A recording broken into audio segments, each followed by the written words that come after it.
医生说你器官衰竭了啊，上次看你是60斤，现在50多斤，只有50多斤了。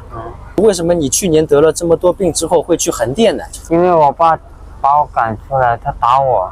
黄虎啊，上次在横店看到你已经过去半年多了啊，你怎么又来上海了呢？好多关心我的网友让我叶落归根，因为很多网友可能还不知道你的故事啊，你是得了什么病啊？你再讲一下吧。脑子里有颗石头大样的。那有个良性的瘤对吧？脑子里上次讲，还有呢？然后是胃溃疡、12指肠糜烂、大肠那个肛瘘。肛瘘啊，对，还有呢？肾炎。医生说我的器官已经就是比90岁的老太太还不就衰竭了。医生说你器官衰竭了啊，那是崇明新华医院那时候。你去看过？对。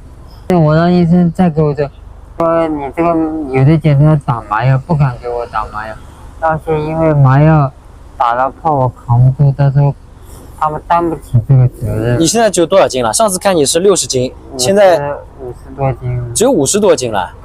那么我看横店有人拍你啊，说你回上海这次是叶落归根，是什么意思呢？因为我也梦到了我爷爷奶奶他们，那我想着根嘛，现在在上海，那就回上海。然后我看他们那边拍你说你知道自己这个时间不多了，那是因为梦到他们了。就是因为梦到他们了。对，你是前面说你爷爷奶奶什么已经过世了是吧？然后你梦到他们了。而且好多网友都是给我建议说我回来好一点。那么再跟网友们讲一下，就是为什么你去年得了这么多病之后会去横店呢？去横店流浪？因为我爸把我赶出来，他打我。为什么呢？因为我以前对我知道，就和家里人关系不好嘛。不好，然后因为那个房子也是我后妈造的，全额出资造的，他看不起我，再加上他自己的儿子身体也不好，老在那里受苦，然后我爸有时候也夹在中间不好受，再加上我自己那时候老在家里，因为自己没有行动能力，吃饭什么都不方便，反正就这样，我脾气也比较大。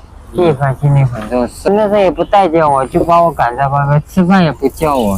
然后我爸就是就打我嘛。我当时报了那个民警过来也就协调，我还是照打，那时候打的血都出来了。村委会说这是家庭矛盾，也是找我爸协调。我受不了，在家里要挨打，那我就跑出来了。那你怎么会跑去横店呢？那会儿？当初跑去横店，因为横店那边我开食堂呢，有免费吃、免费住的嘛。你就去了。然后横店那边的话，你去了多久啊？7、8个月？没有，5个多月。那边也是看那边很多网友啊，包括那些拍自媒体的，也帮了你很多。对吧？因为你等于是身无分文的去的呀。对吧？你在那边，他们给你吃啊，给你住的。横店那边的人，自媒体的人帮了我很多，这我要谢谢他们。但是你回到上海这里的话，你现在在嘉定这里啊？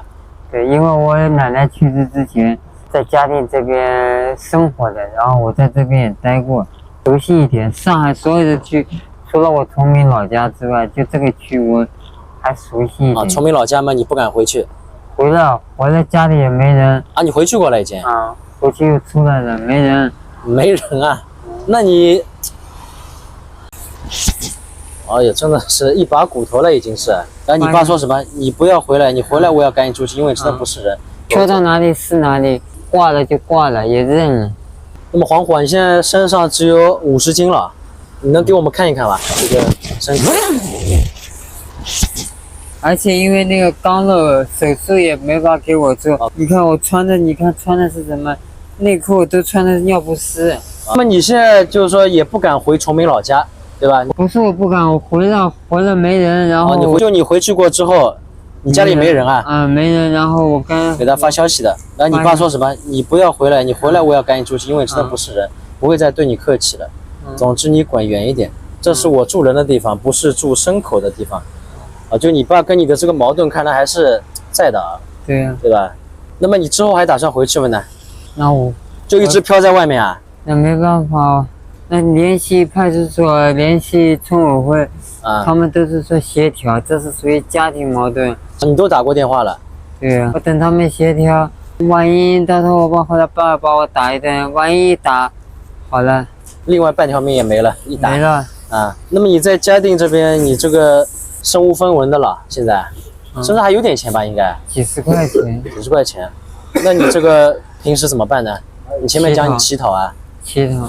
在上海这边的话，早上每天乞讨。乞讨。有多少钱呢？1分钱没乞讨到，问人家要钱，人家不给，但是吃的倒愿意。吃的有一点给你的。还有在横店的时候，还有乞讨到1、2块，这边1块钱都没有，全靠横店那时候帮忙给我凑的路费。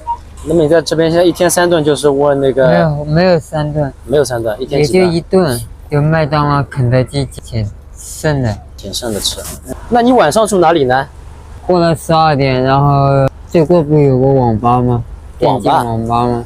对过有个电竞网吧。网吧肯收留你啊？是，自己乖一点嘛。看你可怜对吧？对，乖一点。其实我感觉你还不如在横店呢。你说在这边的话，你说感觉没几个人能帮到你啊。说实话啊，其实我知道我回来没什么好的归宿。对。但是好多网友都关心我，让我落叶归根。我自己也想想。那你问题是你父母、你家里人现在不理你，你怎么归根呢？还有网友以前也讲过，叫你去申请什么最低保障什么东西的。低保就是申请过，但是那时候拿过，后面没有了。没有了，为什么呢？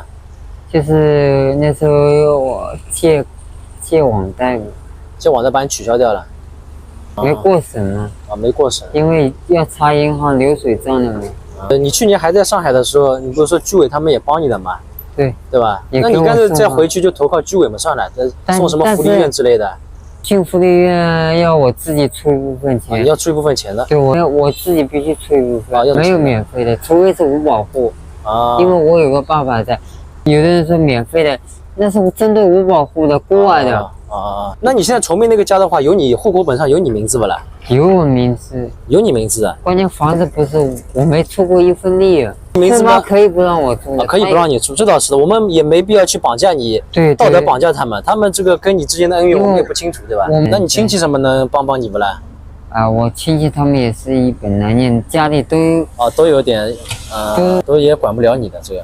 那你跟你爸再打电话呀什么的。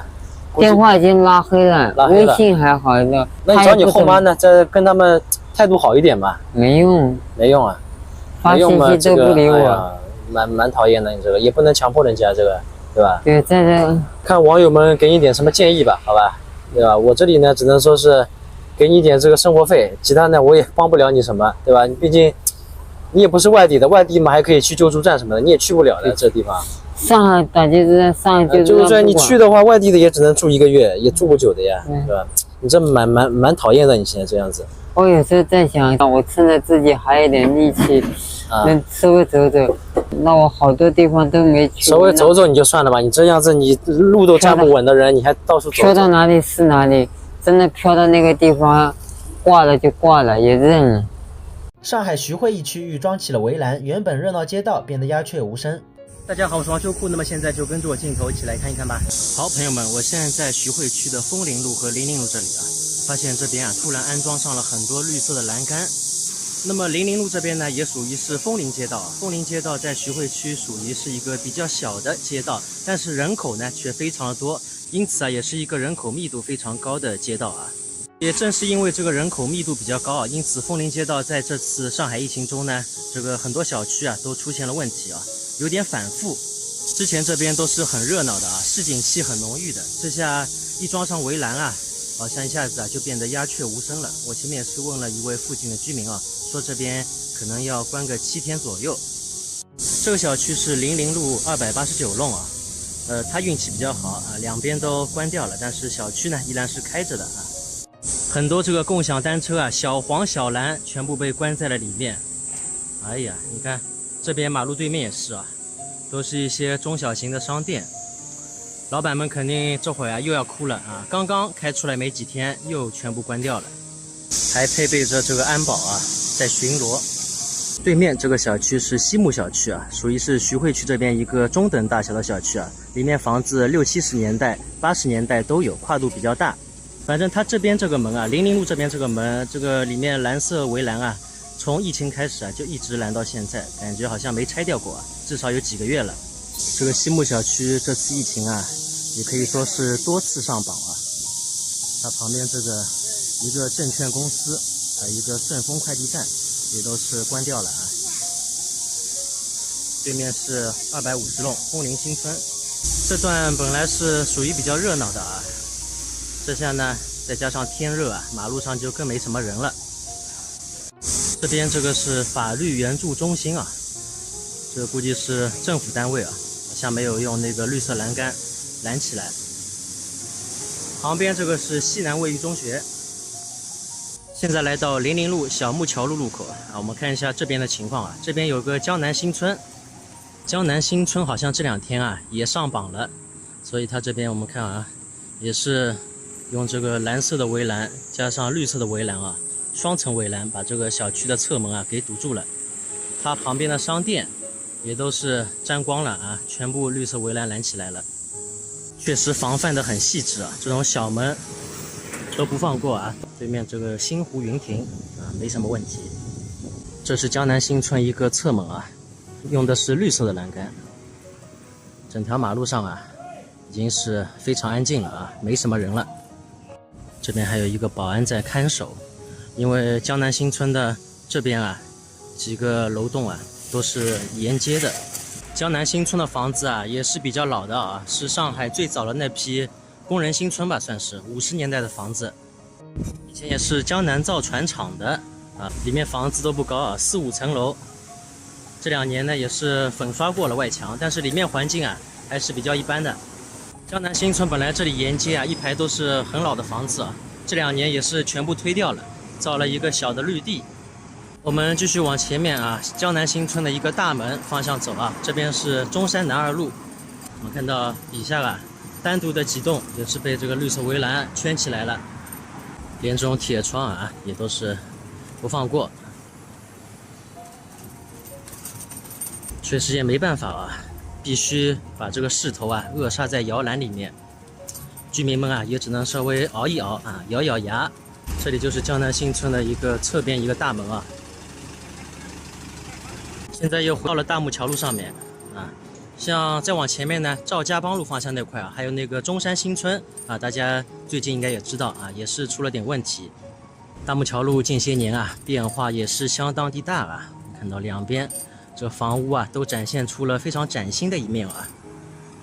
这个是日晖2村也封起来了。那对面江南新村的正大门啊，我们看一下，整个大木桥路啊这一块啊，现在真的是鸦雀无声啊。第二食品商店旁边的这些小店啊，这个生意也是令人非常担忧啊。